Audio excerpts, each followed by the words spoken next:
So, the topic we are going to study for today, for tonight, is the parable of the lost sheep. So, when one matters most. So, for the book of Luke, chapter 15, 1 to 7, it states that now the tax collectors and sinners were all gathering around to hear Jesus. But the Pharisees and the teachers of the law muttered, "This man welcomes sinners and eats with them." Then Jesus told them this parable. Suppose one of you has 100 sheep and loses one of them. Doesn't he leave the 99 in the open country and go after the lost sheep until he finds it? Can you read with me, guys? And when he finds it, he joyfully puts it in on his shoulders and goes home. Then he calls his friends and neighbors together and says, "Rejoice with me, I have found my lost sheep." I told you that in the same way there will be more rejoicing in heaven over one sinner who repents than over 99 righteous persons who do not need to repent. While for the book of Matthew 18:10 to 14, for the verse 10, see that you do not despise one of these little ones. For I tell you that their angels in heaven always see the face of my Father in heaven. And in verse 11, some manuscripts includes here from the words of Luke 19:10. So, for the Son of Man came to seek and to save the lost. What do you think if a man owns 100 sheep and one of them wanders away? Will he not leave the 99 on the hills and go to look for the one that wandered off? And if he finds it, truly I tell you, he is happier about that one sheep than about the 99 that did not wander off. In the same way, your Father in heaven is not willing that any of these little ones should perish. So, to lighten up our discussion before anything else, may I ask someone in this group to share? Have you ever feel or have you ever lost something really important and felt the joy when you finally found it?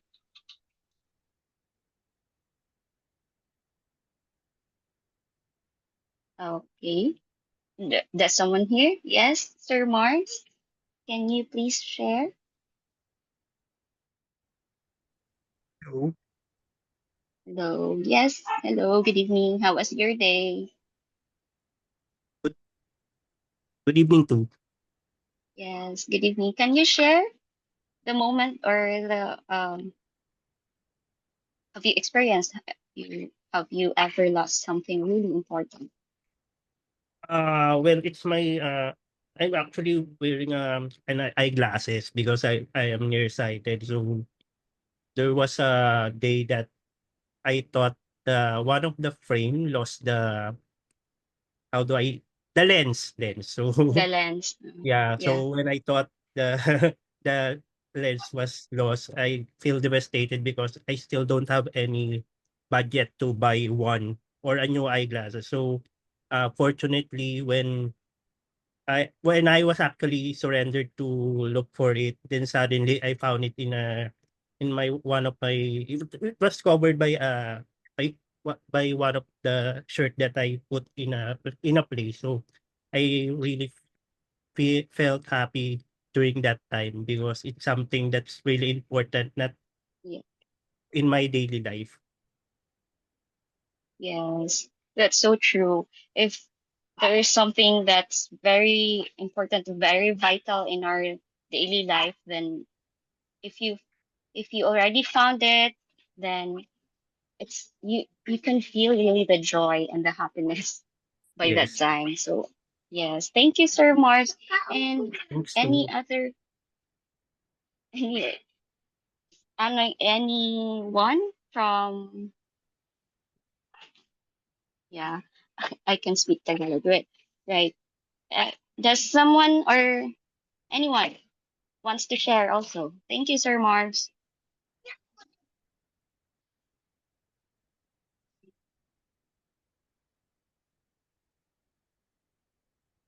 Does someone here wants to share another um moment?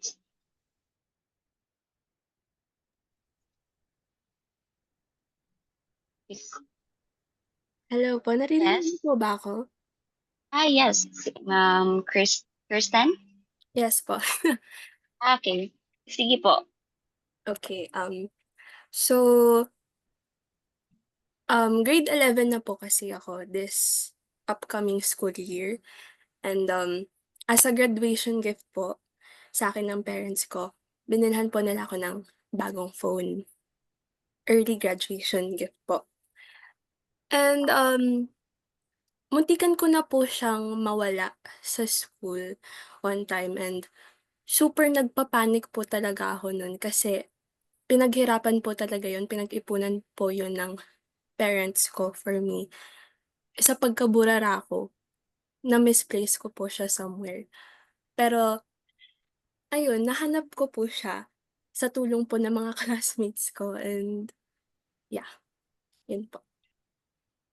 Um, yeah, yeah, thank you, Sister Kristen. Yeah, if someone really very valuable for us, parang ang hirap talaga pag nawala sa atin, right? So the question here, someone asked, let's see, what's the question? The question is, have you ever lost something really important and felt the joy when you finally found it? So, this Kristen, yeah, that's right. In everyday life, for everyone, we should always look for him, return to him if ever uh, we feel lost. So to share the slide, the parable of the lost sheep.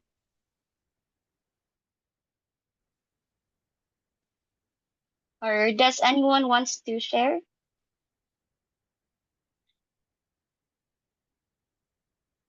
Are there anyone still wants to share? You are still welcome. Or if there is none, then let's continue our slides.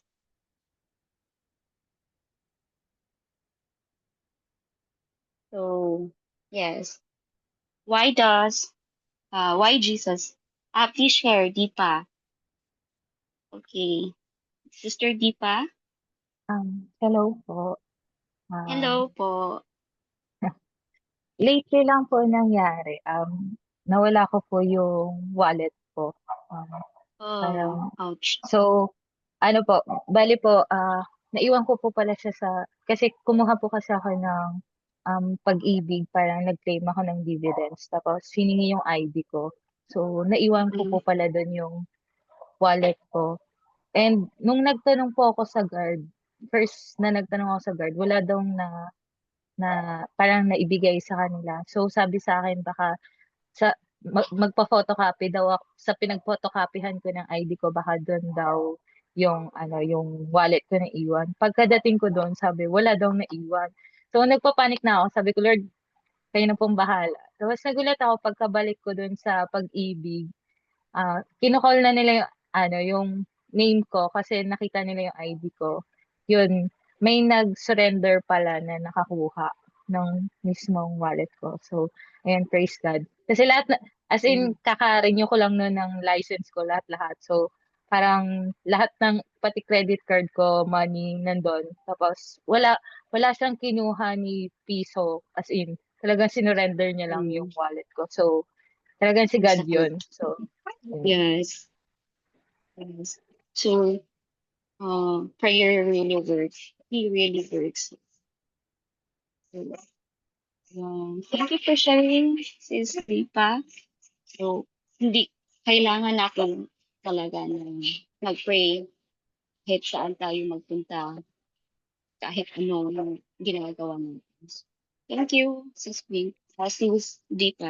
So, let's share the next slide.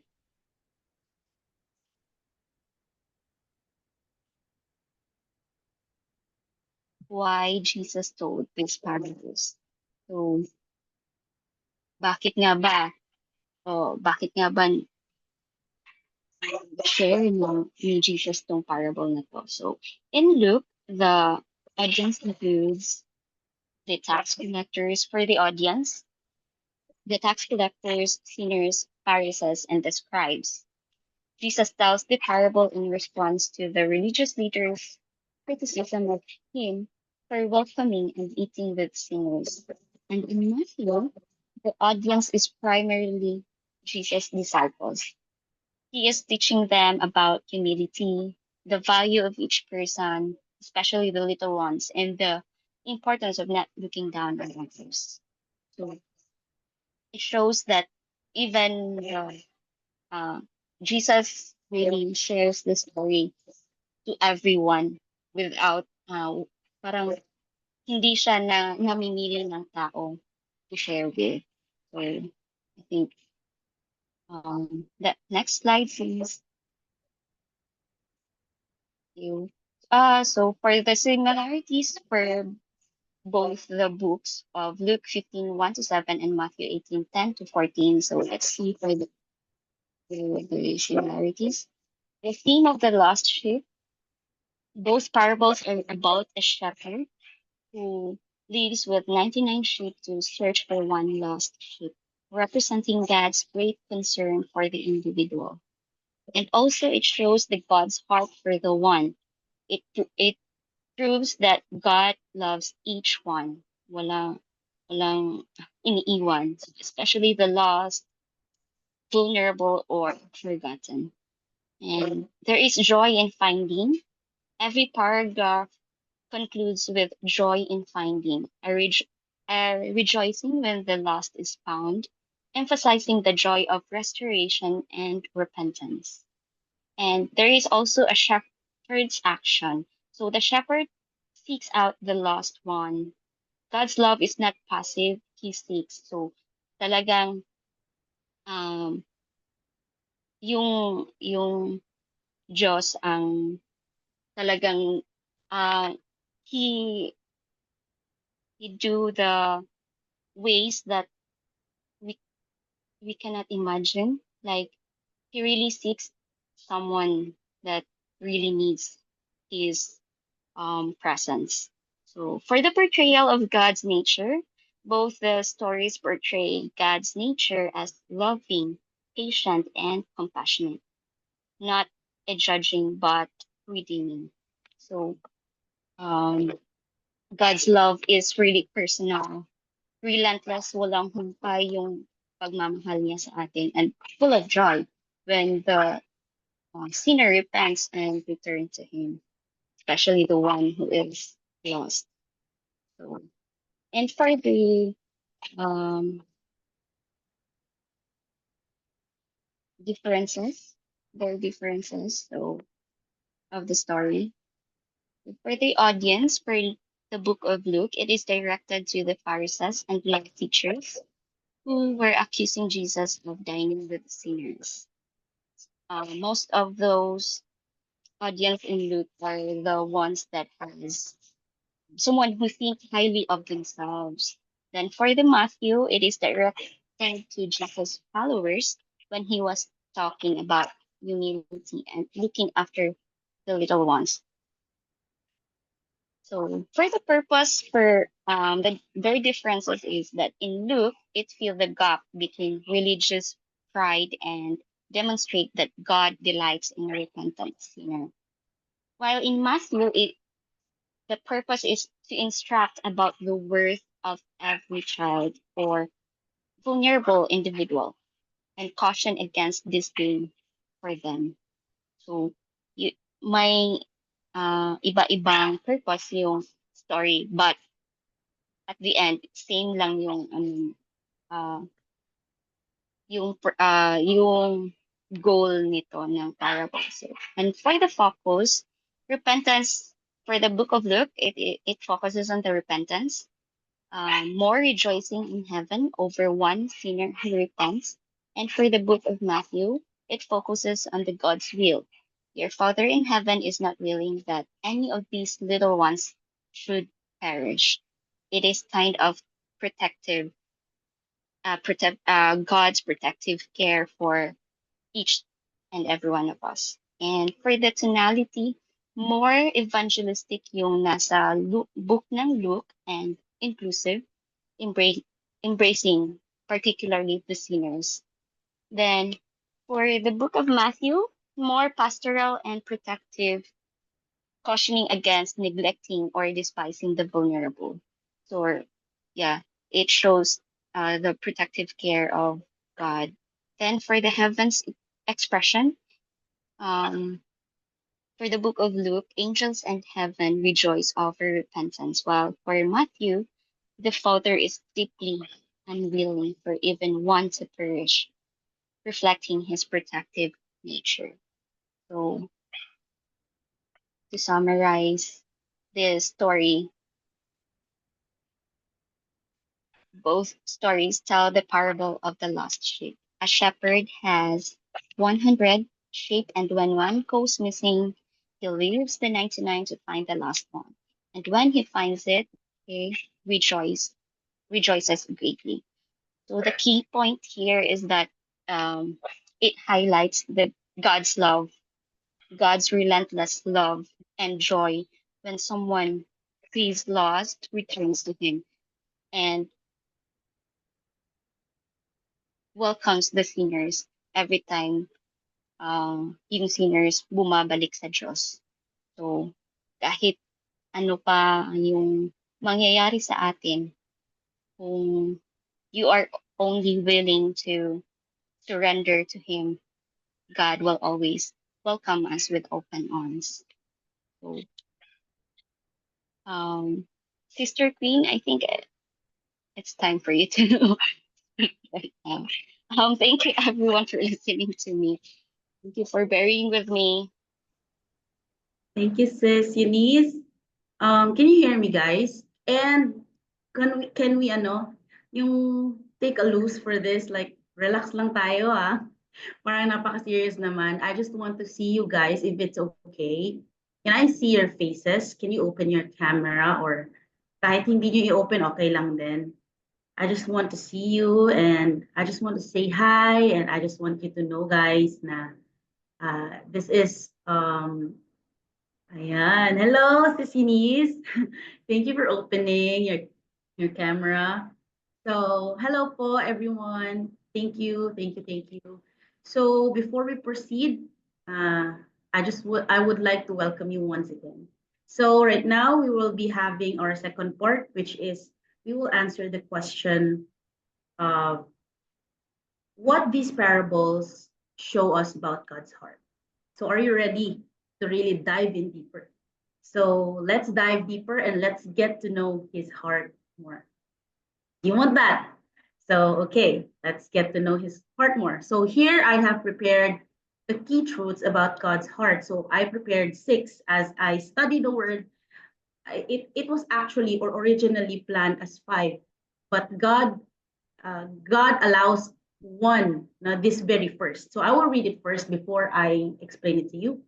First, God loves without condition. Second, God pursues the one who is lost.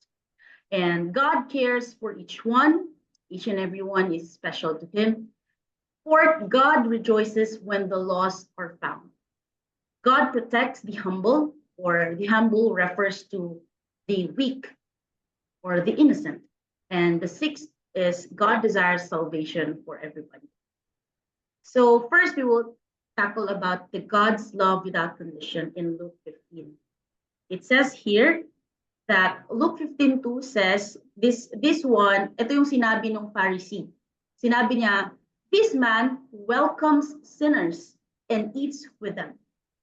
So they think of Jesus as yung parang pakikihalubilo niya is filthy siya, no? Parang hindi siya nararapat because Jewish people are consecrated, kumbaga, naiiba sila.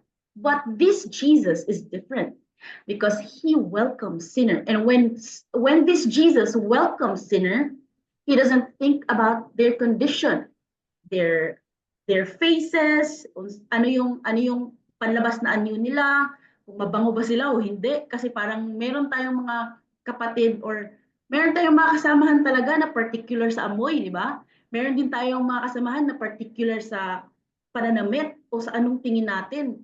But Jesus, hindi niya tinitingnan doon yung mga sinners na nakakahalubilo niya. Instead, he eats with them. And in different culture, eating means having a fellowship with or building a relationship, di ba? Through eating, we can converse to different kinds of people. Those people na merong ibang culture, all of these are through eating. And that's, doon din ako na-save through eating. I particularly like yung juice ng church before. So I was saved through eating. So these people, ginather sila ng Panginoon through eating. And He did not ever, hindi niya tiningnan yung estado ng buhay nila, yung kung saan sila nakatira, because God loves without condition. He even knew the condition of their hearts, but hindi niya yung tiningnan. So next, we will go to the second part, second point. God pursues the one who is lost. And we all are a little lost sometimes. And in Luke 15:4, it says that, suppose one of you has 100 sheep and loses one of them. Doesn't he leaves the 99 in an open country and go after the lost sheep until he finds it? So dito tayo sa word na go after. I'm so sorry. Go after.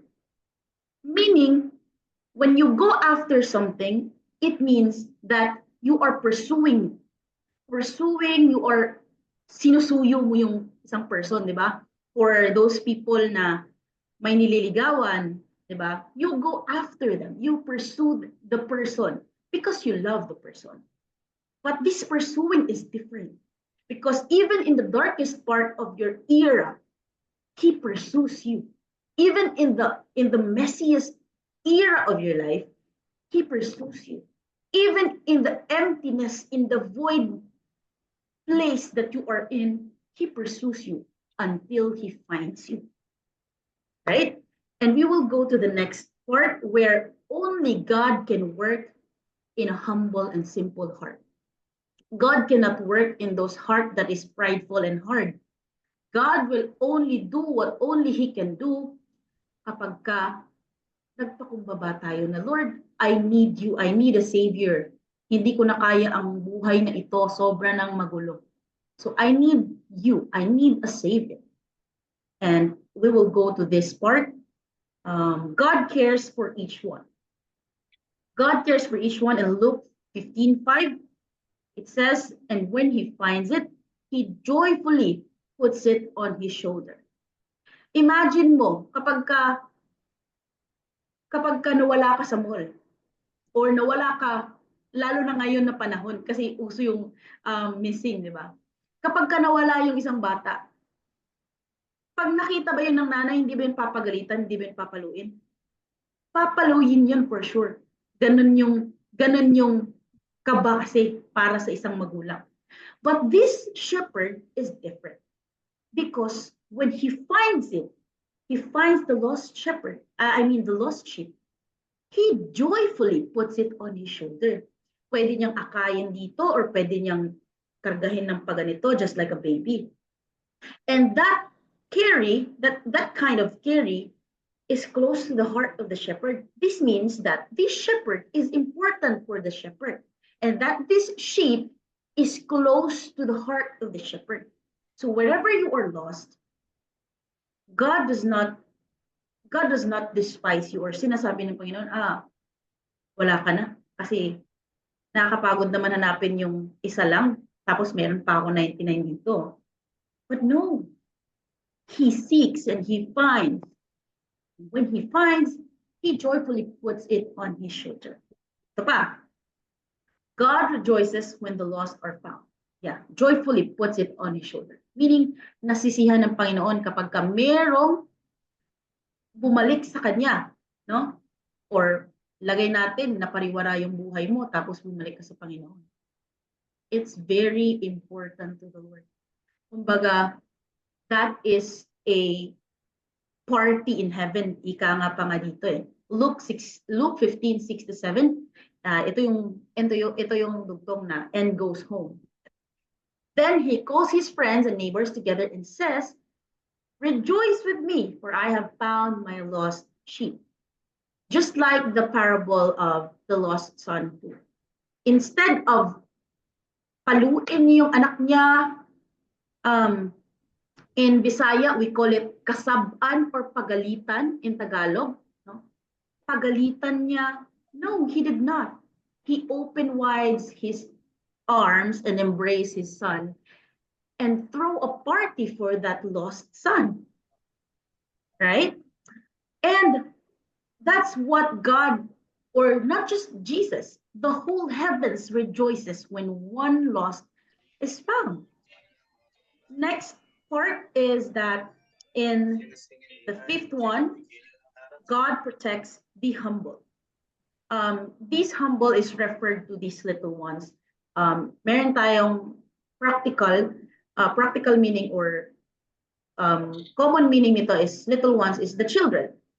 But some of the yung mga scholars, they find it like those young in faith, those who are weak, those who are struggling, those who are new to the believers, new as a believer. So it says here in Matthew 18, "See that you do not despise one of these little ones." When Jesus says, "Do not despise," it means huwag mong tratuhin iba. Porket na save ka, tapos yung taong yun parang bago pa lang, wag mong i-despise o wag mo siyang tratuhin. Kaya nga, wag mo siyang tratuhin na parang baliwala. Wag mo siyang tratuhin na inaiiba. Kasi nga, we are taught like this: do not despise of these little ones. Do not despise of these weak people, of these people that are struggling in their faith, or those people who are literally lost in their lives. Kasi nga, there are kinds of people that are lost. Hindi lang yung just like us na lost tayo sa buhay. There are a lot of people na lost. For example, in the prison, there's a lot of criminals there. There's a lot of, I'm sorry for the word, but these are the realities, that these people are lost. And these people are being found. Some of them are found because preachers who preach about Jesus in the prison, I mean, meron siyang impact sa buhay nila. Not because of these people or this pastor's life or this volunteer's life, but because of Jesus.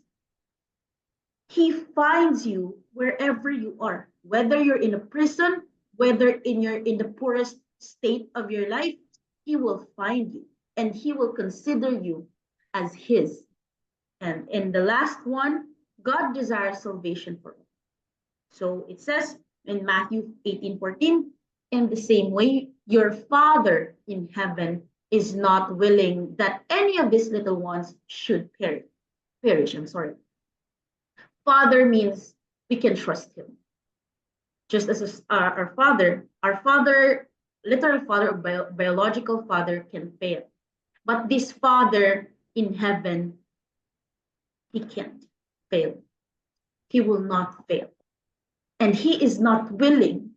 Hindi niya desire na maghirap yung mga anak niya. Hindi niya desire that one of these lost people mabuhay ng miserable. He does not want that. But instead, he pursues these people. And how about us? Do we pursue these people or do we neglect them? Do we despise them just as that Pharisee? So next, we will go to the final, before we will share something. Okay. Oh, so sorry. Let's go to the next slide. Okay, dito tayo sa takeaway. So if you ever knew this song, Sure Been Good, you always knew there was a better me, that you love me like I was. Ito yung nakaganda. Tama ba yung Tagalog ko? Ito yung, this one is very beautiful when in terms of His love for us. Kasi pwede niya naman tayong tagpuin kapag okay na tayo eh. Kapag na-figure out na natin yung mga bagay-bagay sa buhay, kapag naging stable na tayo, kapag successful na tayo, pwede tayong tagpuin ng Panginoon doon. But no. He will always love that version of you who is lost. Kasi kapag ang isang tao lost ang isang tao, very broken siya. And His grace will always feel that brokenness. And that's how He loves. Because God doesn't wait for us to be perfect. He meets us right where we are. Ganda. That's the takeaway. And for the addition of the takeaway, says, He meets us in our emptiness, our weaknesses, our insecurities, ang dami nito. Our shame, yung shame from the past, fears of the future, failures of today, anger, yung naipon na anger or yung recent anger. He meets us there, even when we feel most ashamed or broken. He meets us right in the middle. Right in the middle of the chaos, right in the middle of the scenario that you are in, He will meet you there. Kasi alam mo, pag empty-handed ka na, wala ka ng ibang magagawa, kundi ang mag-trust lang talaga sa Panginoon. And that's the very part ng buhay natin na pinaka-paborito ng Panginoon. Kasi with that, He can do what only He can do. And God isn't afraid of the parts of us that we try to. Dami nating gustong i-hide. And some of it are also our insecurities, shames, failures, fears from the past. But kahit anong tago mo niyan, bro, sis, His grace reaches into the deep places of your soul. The messy, painful, raw moments or ordinary moments mo, and reminds us that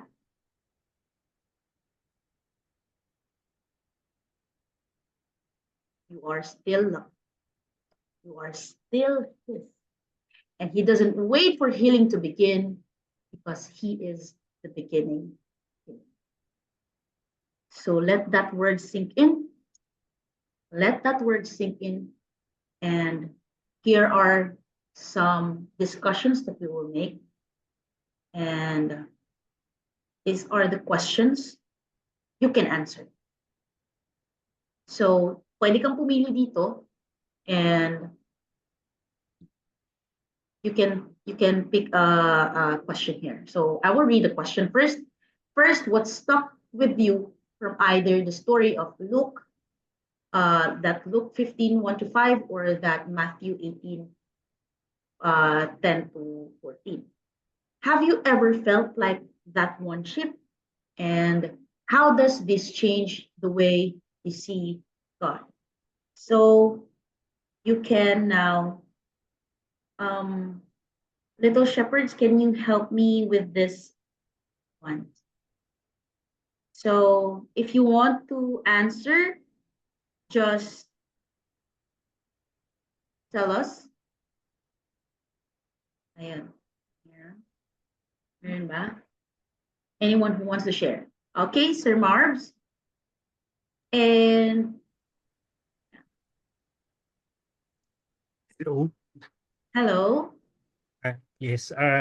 Yeah, actually, thank you, Queenie, and the other person na nag-share kanina. So, actually, this verse, yung sa the lost sheep, was really a great reminder because a few months ago, I had, I mean, we usually share this to other people. Usually, yung mga new Christians, diba? Or someone na we want to share aside from the gospel, this story, because we really feel na ito yung something na we want to address, especially if they have problem. But for me, nag-iba yung, na-remind ako kasi iba na yung perspective ko or yung understanding ko in terms of the lordship, especially that I'm a Christian for almost 9 years. So I'll Wow. answer yung two, yung have you ever felt like the one ship? In related to that, yung third question na rin na yun nga, Yes. nag-iba yung pananaw ko sa verse na to kasi yes, there was di pala, until now I feel I'm still a lost sheep, but I'm thankful kasi yun nga, through Jesus, I found God. I found na despite my shortcomings, my concerns, my issues in life, God through Jesus, which is for me, Jesus is the shepherd of my life that try to at least yung kumbaga sa nawala na ako naligaw na ako na something na parang ang layo ko na sa hindi ko lang alam yung English term, yung pastulan or pen kung saan man yung mga usually yung mga ship ilalagay. Pero it's something talaga na I felt God through Jesus na hindi niya ako pinabayaan in terms of my spiritual walk, lalo na yung point sa life ko na sobrang akala ko wala na talaga rin akong kumbaga yung naligaw na talaga yung landas ko. It's something na hindi na ako makakabalik talaga sa yun nga sa may spiritual walk ko, something na hindi ko na akalain na until now I'm parang pag naalala ko sa sobrang thankful ako na saved ako for the so many times, but in terms of God na na-feel ko yung presence talaga ni Jesus sa buhay ko na isa akong lost sheep pero God always make a way for me to go back to Him. It's something Amen. that really strikes me na akala natin tayo yung yung lumalayo pero sa totoo lang Jesus through Him nafi-feel natin na He is going talaga kahit anong gawin natin pagkakamali, yun na lang. Kahit anong gawin natin pagkakamali, kahit anong um, issue or basta kahit anong pagkakamali. Sorry kung paulit-ulit ako. Pero It's yun nga, okay. sobrang ito talagang verse na to, yung The Lost Sheep, ay parable na to. Sobrang ang gandang reminder niya for me, especially sa ating mga Christians na kahit gaano pa tayo katagal na we can always go back to God through Jesus. Amen. And that for me is really important na I acknowledge na araw-araw nagkakamali pa rin ako. Pero at the end of the day, Jesus is my shepherd that He will lead me through Him, through God, and will always protect me whatever I do. Yun lang. Thank you. Amen. So, yeah, His grace reaches through the deepest of us. And that's how faithful He is. Kahit na Christian kasi tayo, sometimes there are moments in our life na we feel a little lost sometimes. Kasi nga, hindi natin alam yung future. So, we find it a little like overwhelming kapag may mga bagong things na nangyayari sa buhay natin o may mga pagkakamali. But still, this shepherd is so gracious and loving, and he doesn't see our condition. He loves unconditionally. Thank you for sharing, Sir Marvs. If gusto niyo, meron pa bang gusto mag-share? Can share, guys. Hello. Hello. Okay. Wala namang maling ise-share, di ba? Ikaw, correct yun na lang ako kung may mali man akong It's mababanggit. okay. It's Pero, okay. based on yun sa sharing, and then parang nag-light up lang sa akin siya right now, na yun nga yung share ni Sir Marv's kanina, ni brother. Yan. Sometimes kasi, or most of the time, ang whole thinking natin about parable of a lost sheep is para to sa mga to reach unbelievers, di ba? Pero right now, parang nag-light sa akin na kasali ka sa 100. Kasali ka sa 100. And then, ikaw yung one ship, or merong isang one ship na nawala lang siya or naligaw. And then, yun yung hinanap ni Jesus. And right now, yun nga, sinishare ni Sir Marks na even Christian na tayo. Kasi, hindi porke, yun nga yung ba yung misconception sa atin na Christian ka pa naman, ganyan, di ba? Pero Yeah. we're, sabi nga nila, progress, work in progress. Yeah, work in We're progress. all in work. We're all working in progress, whatever it Yeah. is. Parang lahat tayo, we're all trying na Yes. maging holy, sundin yung pamantay ng God, not because we want to be saved, but because that's our response sa salvation ng God. Na kahit Truly. na kahit walang condition, magmahal ang Panginoon. We're all trying to be better. And Yeah. sometimes, as sheep, sa journey na to ng ating Christianity, makaka-encounter tayo na even us, questionin natin ang God, questionin natin ang existence. Totoo ka ba talaga? Ganun. Totoo ka ba talaga? Bakit ganito yung nararanasan ko? Di ba? Darating tayo sa punto na yon. Probably meron kanina, di ba, nag-share na grade 7 siya. So, bata pa, sobrang Yeah. bata. Pero, praise God, kasi habang bata pa tayo na nakilala natin ng God, we are able and privileged to know the truth dahil maraming darating para, 'di ba? Sa Bible naman 'yun na maliligaw or ililigaw talaga. But it's a privilege to know the truth. Ngayon, itong Little Shepherds Bible Study, i-take advantage natin to na maka-attend tayo dahil darating ang time na magiging busy tayo, 'di ba? Pero the moment na nagbabasa, meron tayong palakasan outside of the church, 'di ba? Kumbaga sa pagkain, we need this, 'di ba? We need Yes. this. And yan, it's our God, it's our shepherd na ginagather tayong mga little sheep niya na kahit gano'n tayo katanda, gano'n tayo kabata, we're still little sheep sa eyes ng God. Yes. And ganun, ay yun yung shepherd natin. Yung shepherd natin nararamdaman niya tayo, nakikita niya tayo. And yun yung misconception ko about God. And yung tanong na, how does this change the way you see God? Na sometimes we see God as nagagalit or na kung paano nagagalit siya, nag-stumble ka na naman, ayan ka na naman. Parang ganun kasi natin tinitingnan na ng God.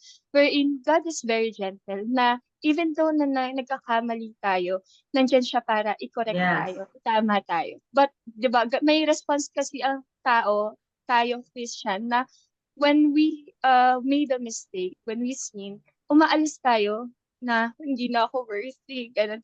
Though it's valid, parang it's valid na maramdaman natin. Pero let's look at our shepherd as a loving shepherd that hindi lang niya Truly. tayo, hindi niya lang tayo papagalitan, di ba? Parang magulang, mapapagalitan ka talaga. Pero sa sobrang pagmamahal niya sa atin, gusto niya tayo maging better.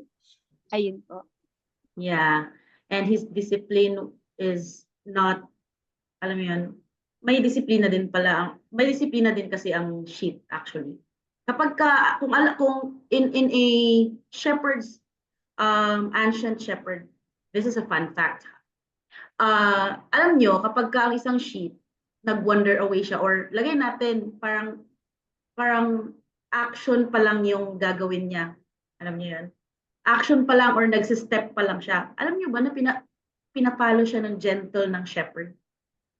And sometimes, kapag hindi nagfa-follow yung sheep, talagang binabalian siya ng paa ng shepherd. Kasi, mas better na mabalian siya ng paa instead of makain siya ng wolves. So, it's kind of hard discipline. Pero, alam mo yung may loving na discipline. Hindi yung pabalang. Hindi ganun ang pag-discipline ng Panginoon sa atin. And I really appreciate that, no? Thank you for that sharing. What's your name again? Call me Maria. Maria. Oh, hello, Maria. Thank you so much for sharing that. That is a very powerful one. So, meron pa ba ang gustong mag-share? You can still share. Sige, Hello si po, Edmond. hello Hello, po. Edmond. Hi, my name is Edmond po from taga ano talaga po ako, taga Bicol pero nandito po ako sa QC yun. So ano po, yun naman po sa ano, sa lost sheep, parang naano ko rin na, yun nga, na sinabi din ni ano, ni yung nauna pong nagsabi, si brother ano po, sino nga yun? Basta yun, na Brother ano, talagang Marbs. minsan, opo, yun, na-feel ko din yung ano, yung loss talaga. Kasi ano, 'di ba, kahit na nagsisimba tayo, pero yung isip natin, sabi nga, ano, physically nandun ka sa church, pero yung Yeah. spiritual, parang, baga kung sa term na backslide na. Parang nagsisimba ka na lang kasi ano, kasi kailangan para masabi nila na ano, ano, parang sumusunod siya sa Diyos. Pero yung sa akin talaga is, yun talaga yung lost sheep talaga ako, talagang na nagsisimba na lang ako kasi para hindi ako mapansin, parang hindi ako ano, parang tawag Left nito. behind. Opo, yun na, ba't di ka na nagsisimba ganyan, ganyan. Mm. So ano po ako, part po ako ng, music ministry po sa amin sa Catanduanes. So yun, I'm a drummer po, yun. So pero ngayon po is nasa Manila ako, gawa ng yung mama ko po is nagkasakit, yun. Pero by the grace of God talaga is mabuti ang Lord. Tapos yung ano naman talaga, yung how does this change the way you see God? Talagang, sabi nga, 'di ba ano, talagang araw-araw talaga binabago tayo ng Lord. Is wala Yes. naman, hindi naman tayo perfect, 'di ba? Sabi nga talagang andun pa yung sanctify talaga, Mhm. binabago. Yung salamat lang sa Lord kasi ano na lang, patotoo na lang na napakabuti talaga ng Lord sa buhay ko kasi, ah, kung maiaano ko talaga is grabe yung love ng Lord sa akin.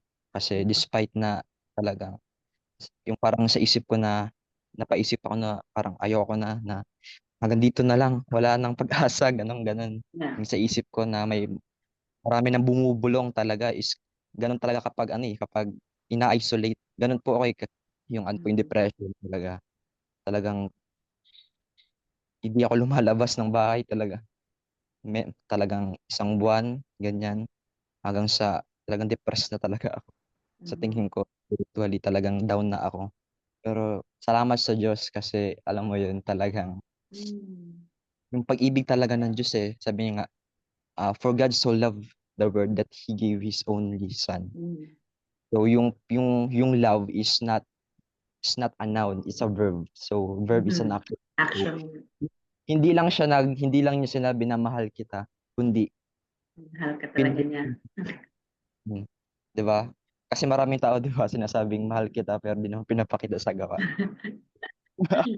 Dapat sabi nga 'di ba kung mahal mo yung isang tao bibigyan mo siya ng time. So sabi nga ang spelling daw ng love is T-I-M-E, time.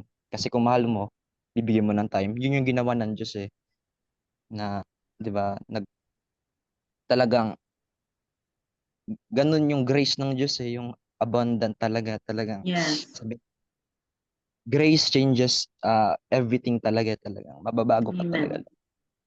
Salamat kasi yon paano sabi nga progress 'di ba? Talagang ano, binabago tayo ng Diyos, yung perspective talaga natin is shini-shape, talagang hinuhubog, talagang parang pinapadaan sa apoy para makita yung kinang. Mhm. Yung Yes. salamat sa Diyos, yun po. Thank you po. Thank you so much, Edmond. Yeah, we are all a lost sheep talaga. Minsan sa buhay, nagiging lost din tayo. Kasi we don't know every roads that we take in this life. And it's part of our growing. We need to learn this route, you know. Oh, ito pala yung ruta nun. So ito pala yung patutunguhan nun. So you'd better if it leads to destruction, talagang alam mo right now na ay, hindi pala dapat ako pumunta doon. So thank you so much, Edmond, for sharing. Meron pa bang mag-share? Thank you so much, Edmond. And Rin po. Eunice? Yes, Eunice. Hi. Yes, sis. Hello, sis. Also, yes, I would also like to share that I am also one of the lost sheep. So same with Brother Marvin and Brother Edmund. So I came to a point where Actually, I do not know that I'm already lost. Kasi hindi ako pumupunta ng church since pandemic. So that was the time that I really do not know na I was already lost. So kasi takot ako sa mga bata ko na magkasakit, na magka-COVID kasi ako isa ako sa mga nag yung mga Ah, COVID responders. Oo. mm. So kaya feeling ko hindi ako lost that time, but then it came to a point na God already, or he already let me feel something like may breast mass ako, tapos um tapos yung resulta ng ultrasound is 95% malignant. So it's kinda a part of me was shaken. So for me, it's kind of a ship that is scared and very Yeah. uncertain, and also wondering where God is in all of it. So sorry for that. It's okay. It's okay. And however, I'm really very thankful kasi Christian ako since birth. Then although hindi naman yan sa uh, how longer the time you are being a Christian, but it's the time that you are being with God.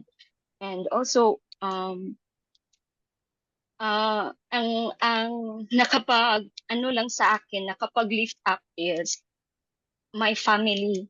Sila yung nag-pray sa akin na I have to go back to him, to go to church, not just in my house praising him, but to go to church to let the other people see that I am there to glorify God. So ayun, from the moment na uh, uh, I surrender myself to God, from that moment alam ko na may mangyayaring milagro. So Amen. sure. Praise the Lord. Yes. Yes, Hallelujah. after a week of the diagnosis, after a series of laboratory tests, marami yung marami yung ginagawa na test para lang makita na hindi malignant yung yung kung talagang totoo na hindi malignant yung breast mass. So nung pagkakita ng a lot of tests ni doctor, sabi niya, nagmimilagro yung Diyos sa iyo. You are very special to him kasi nangyari to sa iyo. You are just my first ako pala yung first patient niya na 95% malignant yung sa Glory ultrasound. to the Lord. Tapos yung sa final or sa confirmation test is hindi siya malignant. So, yun lang. At alam ko, from that moment, feeling ko, in-embrace niya ako ulit.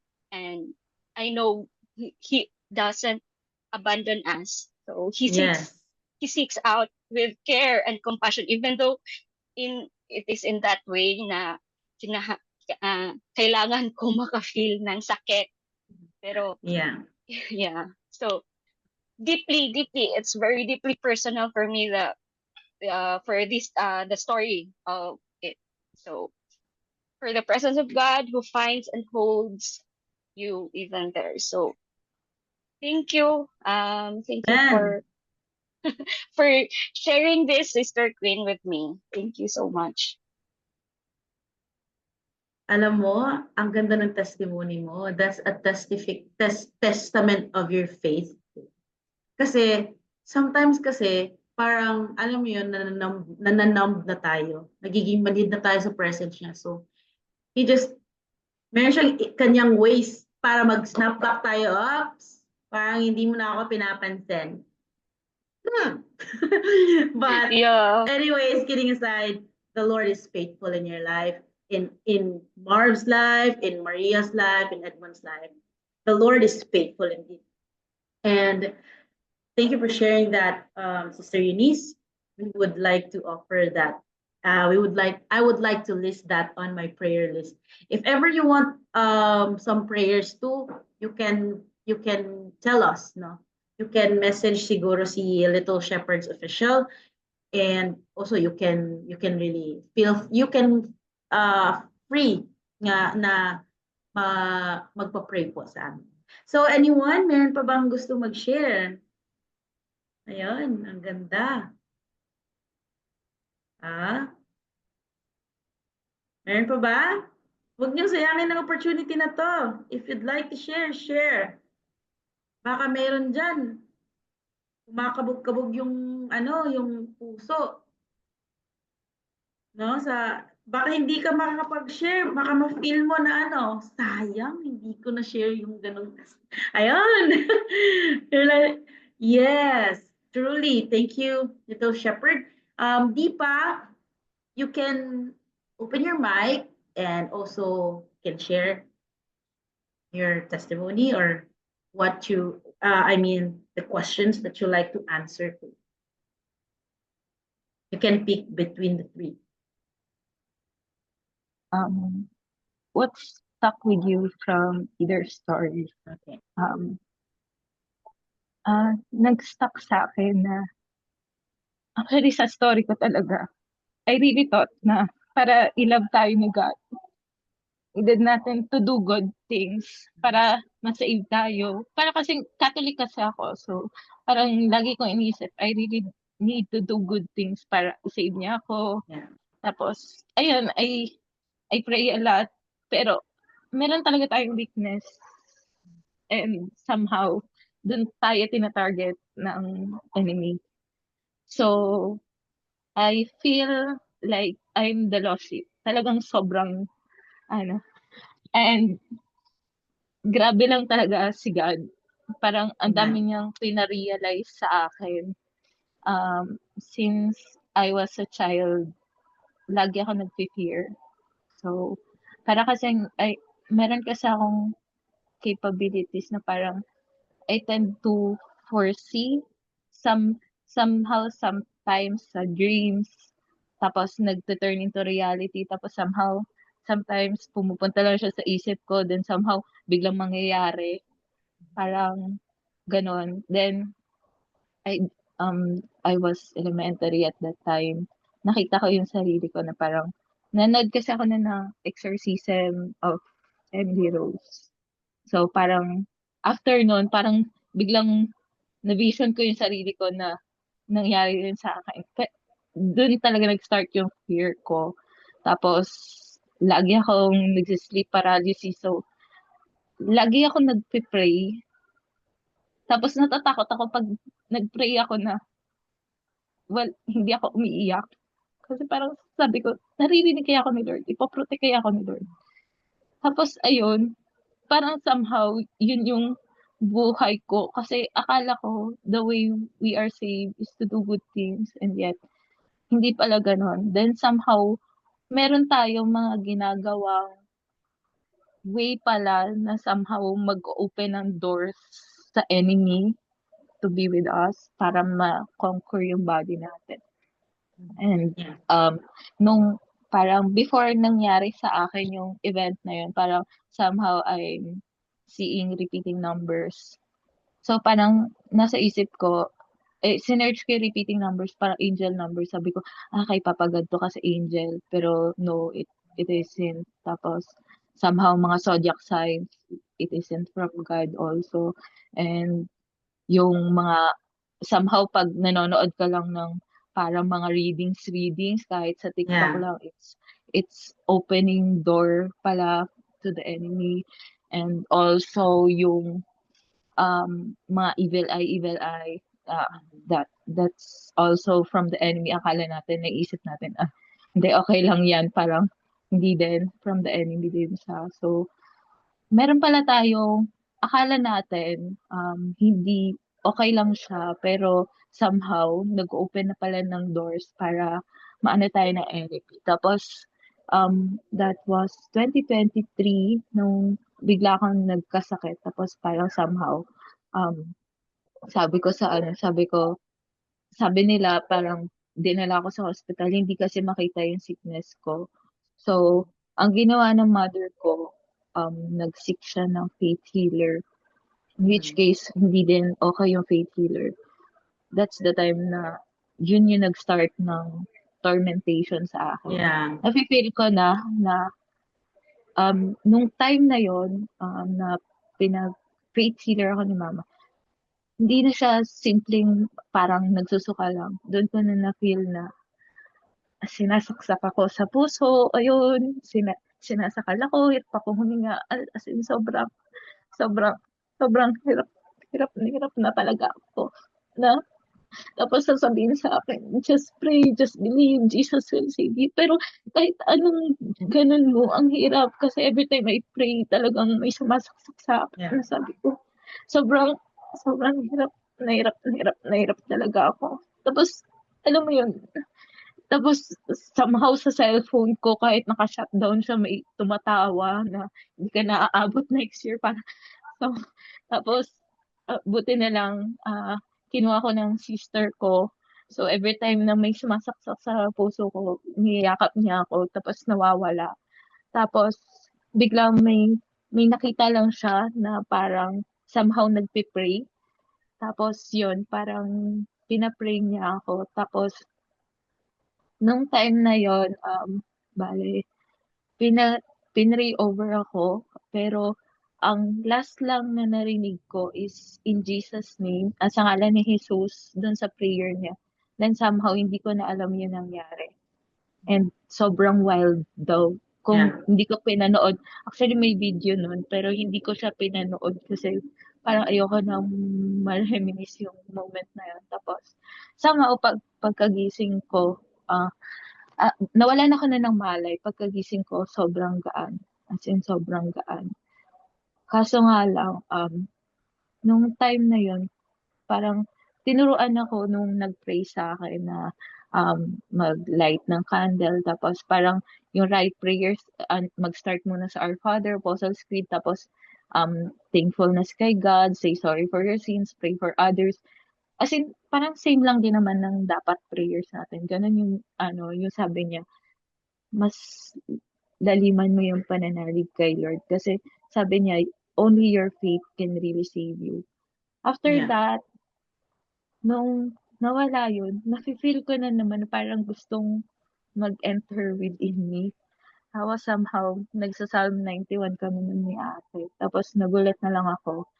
Nung nagsa-Psalm 91 kami, bigla nilang nag-roll yung tongue ko na hindi ko na alam. Tapos somehow, pag pinipray ko sila na nawawala. Tapos as in tuloy-tuloy lang roll of tongue. Parang roll of tongue ko. So somehow, parang sabi ko, ay, thank you Lord kasi nalalabanan ko through your help. Pero, nakakapagod din pala kasi alam mo yun, parang lagi na lang parang, may nag-a-attack sa akin. Tapos, nung time na parang, pagod na talaga ako, as in, nag-pray na ako kay Lord. Tapos, yun pala yung gusto niya, yung surrender mo na talaga sa Kanya. Sabi ko, Lord Jesus, this is not my fight. This is your fight. Diba sa Exodus 14:14, the Lord will fight for you and you don't have to do a thing. Tapos, nung pinray ko yun na yung time na lahat na parang gustong mag-take over sa body ko is talagang nag-vanish. So, ayun. Pero sinabi din naman sa akin nung nag-heal sa akin na somehow madaming sickness iniwan sa akin nung bad spirit na nag-take over sa body ko.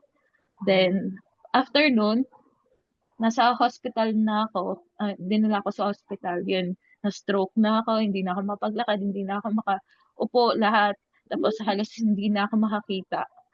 And alam mo yung, kahit ganun yung nararamdaman ko, alam mo yung sobrang saya ko kasi sinave ako ni Jesus sa very moment na parang alam kong only He can save me. So, ayun. Praise the Lord for Pero that. thankful naman, through medications, nakapag-rehab ako. Ngayon, nakakapaglakad na ako, all in all. And Yes. still taking na medications kasi may mga nakita nga finding sa akin ng doktor. Pero praise God kasi I'm healthy living and now proclaiming the name of Jesus na Jesus Amen. really saved me. I'm Amen. the lost sheep and Yeah. He found me. So, merong akong na yung kanta na the enemy thought he had me, but Yeah. Jesus said you Jesus are mine. said that you are mine. Yan. Yeah. Thank you. Amen. Okay. So thank you for sharing, Miss Deepa. So I know that that battle is really difficult kasi nagkaroon din ako ng kaklase na ganyan eh. Lalo na she came from a family of witchcraft talaga. And witchcraft is real, guys. But also, you know, you can renounce that in the name of Jesus. And that's the only thing that the enemy can do. He can torment us, he can allow us to struggle. I-disturb niya talaga tayo. Yun lang talaga ang kaya niyang gawin. And paulit-ulit niya lang yan nagagawin. But truly, indeed, by the blood of the Lamb, we are covered and we are safe. Kasi nga, this is something that we need to understand. Kapag ka hindi ka kasi firm or hindi mo, it's just a way of God also to teach you na, I mean, to help you to deeper your faith and to stand on His word. Yung panindigan mo talaga and true surrender will set you free. Kasi nga, just like, hindi naman yan sakit kasi na madaling i-cure. Kasi that is something, I don't know what's the history sa family mo. But that's not a hindrance for God to save. Just like that woman, when she said, if only I can touch the very edge of His cloak, I will be healed. It is through faith, right? So just keep on seeking Jesus. Deepa, thank you for sharing. Thank you for being bold to share that to us. Meron pa ba ang gustong mag-share? Meron pa ba? Thank you so much for that very open na pag-share sa amin about that struggle and that breakthrough. And we will pray for you, Deepa. Thank you so much. Meron pa bang gustong mag-share? Ano yung next nito? Wait.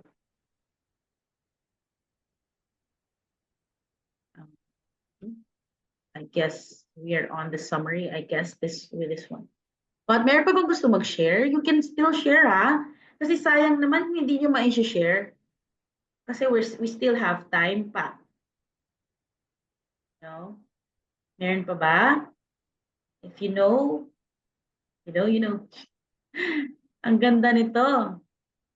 Kahit virtual, you can still, testify about God's goodness.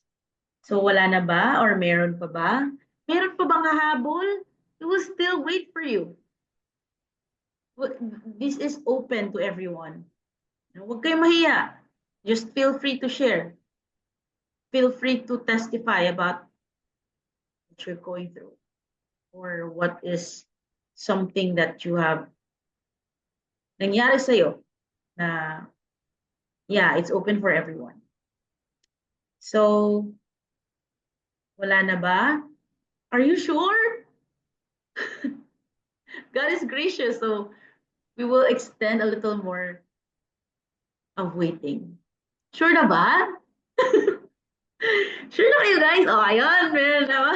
Hello, Zen. You can open your mic and share your... So, good evening everyone.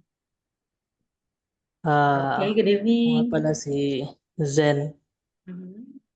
So, taga Mindanao ako. Tapos, I'm a student, college student, second course po na akin. Tapos ditong New Year lang, ito yung what stuck with you from either story. So yung sa akin kasi I've been chased by the goodness of God since 2018 ata yun or 2017. Then kasi yung meron akong kaklase sa senior high na nag-invite sa akin ah, sa church nila and sa group. So hindi naman ako yung taong hindi uma-accept ng mga invitation. So pumunta ako, tinry ko. Pero nagalit yung mama ko kasi ayaw niya yon. So tapos pagdating ko ng college, first year ko sa college noong 2018, meron naman isang taong pinadala si Lord sa akin, yung kaklase ko. At saka siya yung naging leader ko sa aming cell group. So dahil doon parang na-feel ko talaga na yung goodness ni God, yung love niya, yung mercy niya ay hinahabol talaga ako. Pero still, not that perfect ako kasi nung time na yon lukewarm pa kasi ako, like baguhan pa, baby pa lang sa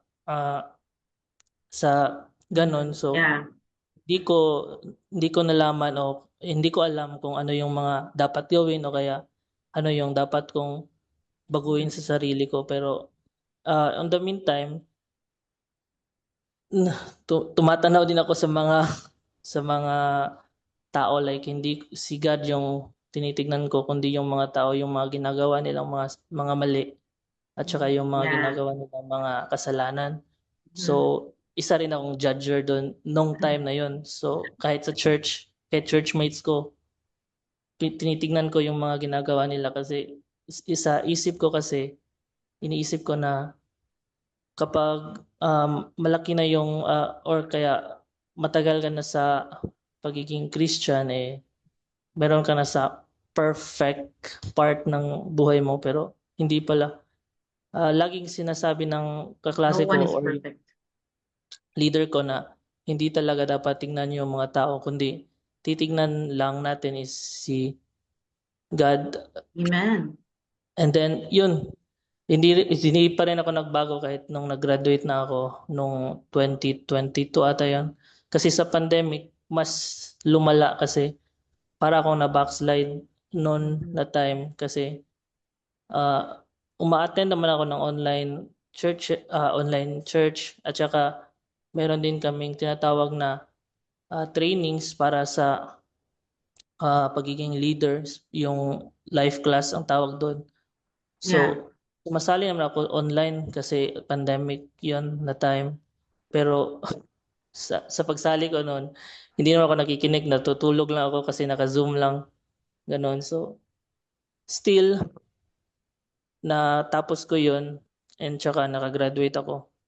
And hindi ko alam na meron palang gustong sabihin si Lord sa akin kasi on that time na pandemic, yung 2020 to 2022 is hindi ko alam yung mga ginagawa ko na mali pala. Tsaka nagpapadala lang ako sa mga bulong ng aking puso, which is sinabi naman sa Bible na heart is deceitful, so hindi dapat natin talaga pabayaan na sundin natin yung mga emotions o kaya yung mga sinasabi ng ating puso kasi nga deceitful yun kasi dapat talaga we must go back to the word. So yun, pagkatapos na nag-graduate kami, bumalik na naman ako sa pag-enroll ng isang course or nag-proceed sa engineering course na kinuha ko ngayon. Pero sa time na ngayon, doon ako diniscipline ni Lord kasi umabot sa time na palagi na akong bagsak. Tapos hindi ko alam kung alam ko naman na ako yung may mali kasi hindi naman talaga ako masyadong nag-aaral o kaya gano'n.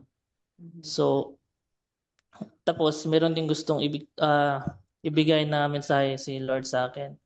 Not to focus on Him, not to focus on the worries of this world, not to focus on the worry of the school or sa pag-aaral. Pero ako lagi hindi ako nakikinig. Tapos isa pa ako sa naging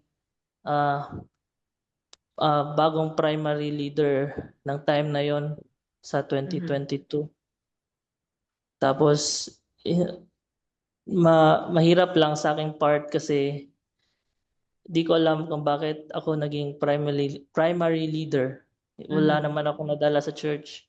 Like ganun, sinisisi ko yung sarili ko kasi wala akong madala, wala akong ma-sharean, o kaya wala akong mapalapit dun sa Panginoon.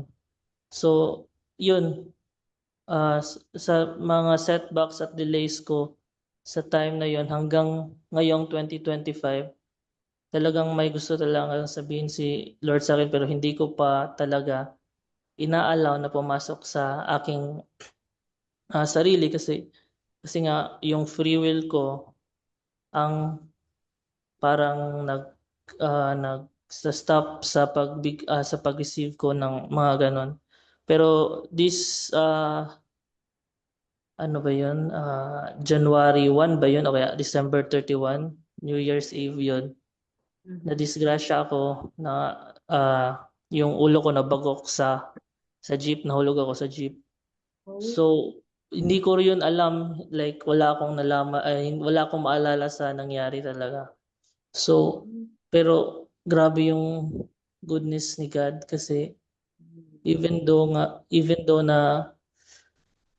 ang kulit ko na tao kaya matigas ang aking ulo, He still gave me a life. He still gave me the third life that I have right now.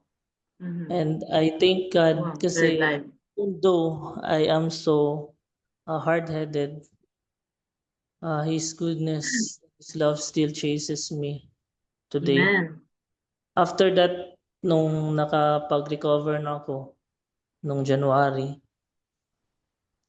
decide ko talaga na makinig na sa Kanya at saka gagawin ang lahat para baguhin. Pero hindi dahil gusto, dahil kaya ko to, but still with the help of Jesus since He's the one who has been sent by God para tayo ay iligtas at para tayo ay maging change at saka to receive the Holy Spirit's teachings, especially because the Holy Spirit has wisdom that exceeds those of human minds. So kaya ayun, ngayong panahon na ngayon is tinatry ko talaga na sumunod kahit na minsan hindi ko magawa, kahit na minsan fall back ako kasi nga hindi naman tayo perpekto, pero yung mga taong na sumusunod sa Panginoon, kahit ma-fall back sila, tumatayo pa rin sila at sinusunod ang gusto ng Panginoon sa ating buhay. Kaya ngayon, isa akong primary leader na wala pang disciple. Tapos, Glory to the Lord. isa rin akong worship ministry, isang keyboardist sa aming church. Pero ngayon wala ako sa aming church kasi nandito ako sa amin para makapag-heal, magpa-check up sa nangyari sa akin. Kaya ito, naguguluhan pa rin ako kung anong gustong ipahiwatig ni Lord sa akin ngayon sa aking season na ito na malayo sa nilakihan ko na church. So, ayun. Sana someday ma-reveal ito ni Lord at saka makita ko yung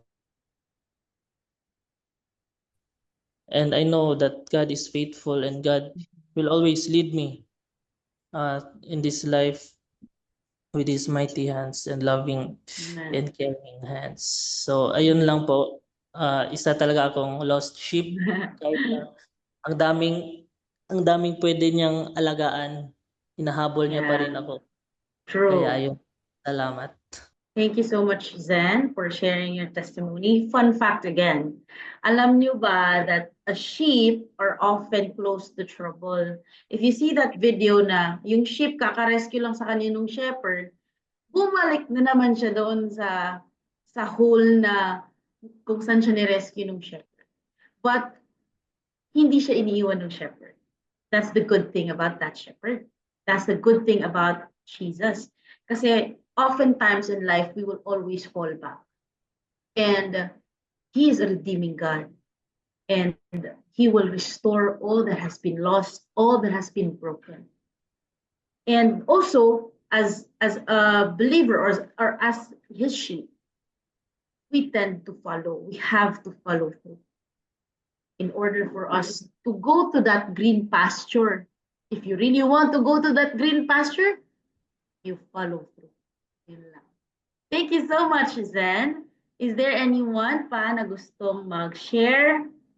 So, meron pa ba in the chat? You can share in the chat and we will read it for you. But if you're not ready yet, you can, it's okay. You can do it next time. But also, meron pa bang hello, little shepherd.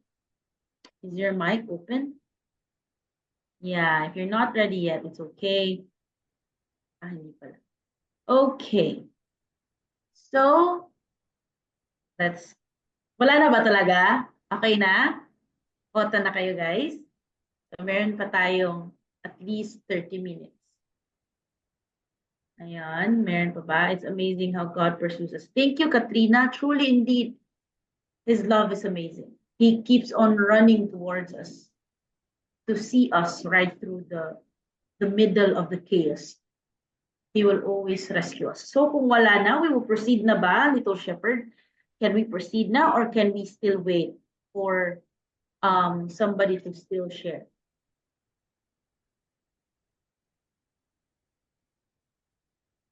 Amen.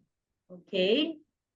So are we going to end this one or meron pa bang gusto mag-share? You can still share. Oh, okay. It's amazing okay. And ang Lord lang ang naghahabol. Okay, let's proceed na daw. I'm so sorry. Medyo naglalagwan. Oh yes, you can share through chat. So we will read that later, okay? So we will proceed to can we proceed ba again? Last one. If you want to type it now so we can read it through later. Okay, so we will proceed to the next slide. So in summary, we will read, I prepared 4 summary, very connected to siya lahat. So first, the parable of the lost sheep reminds us of the truth that lasts. That you are seen, you are pursued, you are carried, you are celebrated, and you are valuable. Kasi ito yung madalas na nafe-feel natin. Na parang baliwala tayo, parang hindi tayo belong, or parang naiiba tayo. Because the Lord has a different calling for each sheep. Alam niyo ba yon? That each sheep, merong different names, different calls. Parang fingerprint. Itong fingerprint natin, nag-iisa lang to. Wala tayong kaparehas na fingerprint. Ganon din yung shepherd. I mean yung sheeps ng shepherd. Each one has different names, different calls.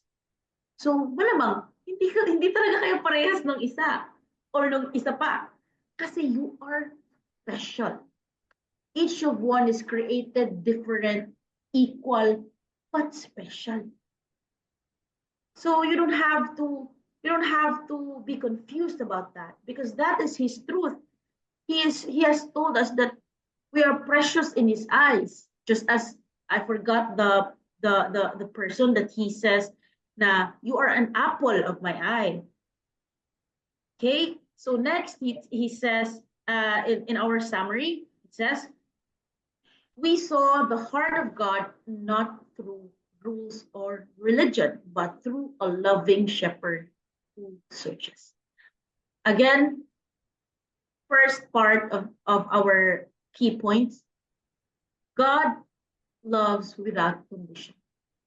Anong lahi ka man or anong reliyon mo, wala siyang pakialam doon.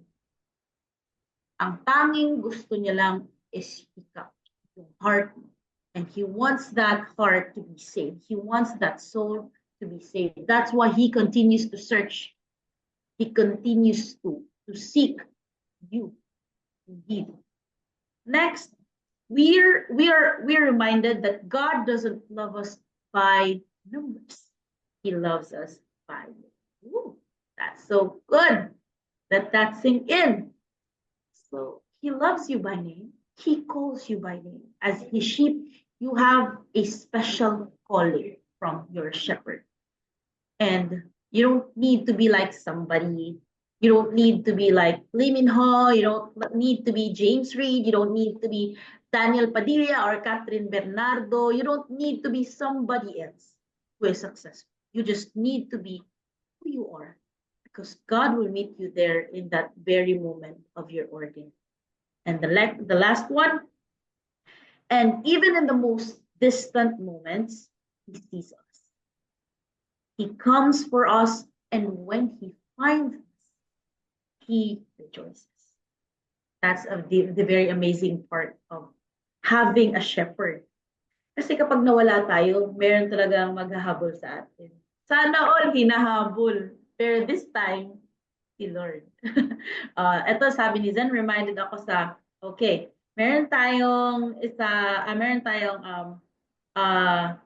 basahin mo natin yung kay Zen. Reminded ako sa kanta na goodness of God. Your goodness is running after me.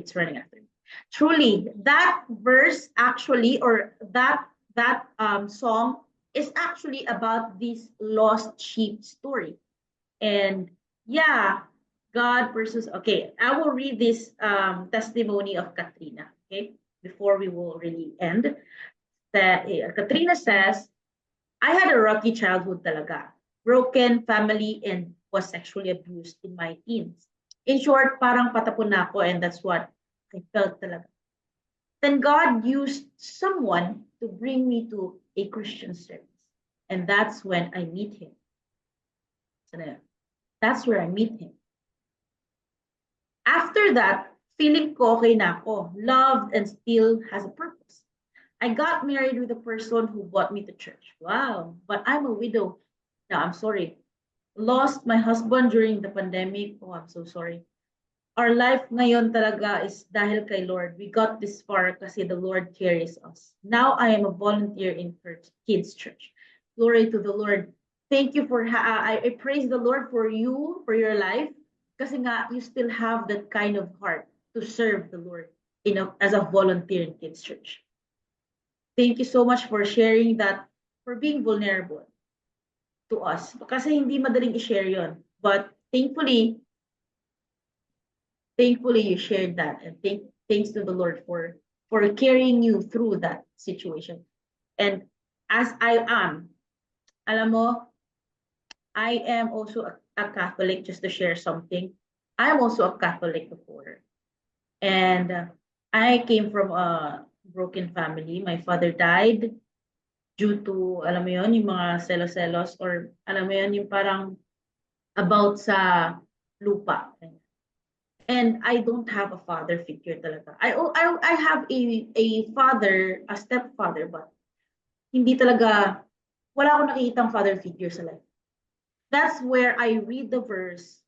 I forgot the, basta ang sabi doon is, he will be my father. Iwan man ako ng lahat, he will be there for me. He will be right there with me. Hebrews 13:5, I guess that's the verse. He will never leave me nor abandon me. I forgot the verse already. That's actually my verse. He will be the father to fatherless, truly indeed. And I am now married. I am now healed from those past. I am now redeemed, And hindi sa buhay natin, hindi lang tayo isang beses nagiging nagiging found or nagiging redeemed. He will redeem us as long as we are lost. He will really find us as long as we will, as long as He will really find us through. No, alam mo yun na gagawin niya talaga yung way niya para ma-find tayo whenever we are lost. Sabi dito, sobrang thank you, Lord, sa pag-alaga sa amin ng only son ko. Wow, praise the Lord. Naging life verse ko yung Psalm 68:9. He is the father to fatherless. Truly indeed, yan yung verse na yon. And a protector of the widow. Amen and amen. In Psalm 65, yes, that is. Psalm 65:8, a father to a fatherless, a defender of widows, and is God in his holy dwelling. Meron pang another one. Reimer. Hello, Reimer. This is his testimony or sharing. To make it short lang, I was a lost sheep and sometimes nalolost pa rin. Better term siguro would be a lukewarm Christian. Pero life back then felt lacking. Parang walang kulay ang buhay. So I prayed to God asking for guidance sa spiritual life ko. Kahit nahiya ako kasi feel ko di ko deserve yung love and grace niya. Pero because He is such a loving Father, sinagot niya yung prayer. Someone messaged me on sa TikTok account ko asking for my email kasi gusto niya mag-share ng word sa akin. I took the risk and just gave my email. Sobrang natouch ako sa act na yun kasi di ko kilala yung person na yun. As in, sobrang random. Pero that act touched me so much na I started to renew my relationship with God. Wow, praise the Lord. And ngayon, may improvement sa spiritual life ko. Glory to God. It's not perfect, pero every day I'm doing my best to seek Him. Dati I don't read my Bible, pero now I do. And fast forward, ngayon, I joined this Bible study na.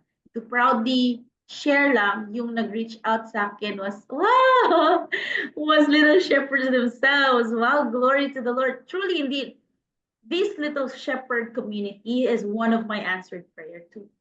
Kasi very random lang din siyang dumating eh. And I was very glad na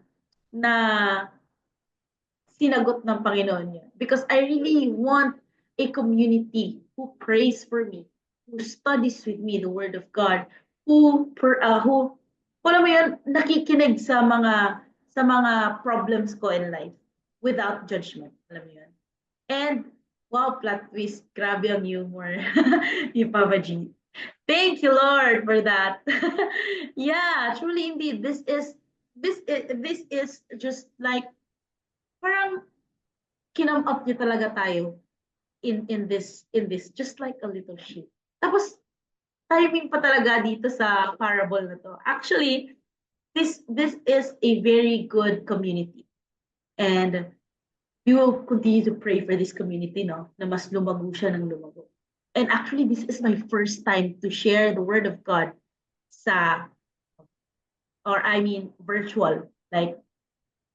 virtual thing.